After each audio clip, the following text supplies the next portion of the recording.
முக்கிய செய்தி. திருப்பதியில் திருநங்கையின் உடலை துண்டு துண்டாக வெட்டி மூட்டை கட்டி சாலையில் வீசிய கொடூரம் அரங்கேறியிருக்கிறது. திருநங்கை உடலை துண்டு துண்டாக வெட்டி மூட்டை கட்டி சாலையோரத்தில் வீசி சென்ற காதலன் கைது செய்யப்பட்டிருக்கிறார்.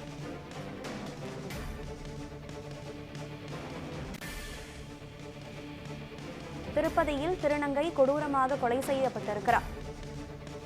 திருநங்கை உடலை துண்டு துண்டாக வெட்டி மூட்டை கட்டி காதலன் தூக்கி வீசி சென்றிருக்கிறார்.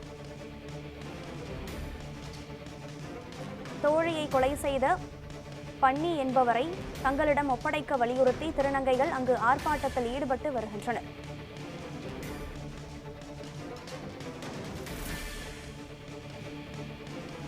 தங்கள் தோழியை கொலை செய்த பன்னி என்பவரை தங்களிடம் ஒப்படைக்க வலியுறுத்தி திருநங்கைகள் திருப்பதியில் போராட்டத்தில் ஈடுபட்டு வருகின்றனர்.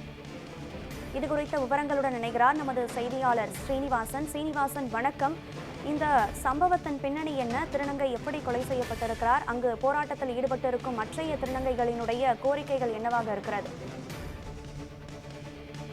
ஆந்திர மாநிலம் அனகாபுரி மாவட்டத்தில் உள்ள பயவரம் நகரில் நடைபெற்ற இந்த கொலையில் அதே பகுதியை சேர்ந்த திருநங்கை தீபு என்பவர்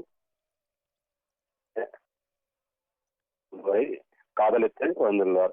2 பேருக்கும் இடையே கருத்து வேறுபாடு ஏற்படுவதாக கூறப்படும் நிலையில் பள்ளி தன்னுடைய காதலை தீபுவை ஊருக்கு வெளியே வரவைத்து அடித்து கொலை செய்து உடலை துண்டு துண்டாக வெட்டியுள்ள பாகங்களை தனித்தனியாக மூட்டை கட்டி சாலை ஓரத்தில் வீசி சென்று விட்டார். சம்பவம் பற்றி தகவல் அறிந்த அங்கு சென்ற போலீசார் தீபுவின் உடல் பாகங்களை மீட்பு வழக்கு பதிவு செய்து பன்னியை கைது செய்து விசாரணை நடத்தியுள்ளார். தங்களுடைய தோழியை கொலை செய்த ஒப்படை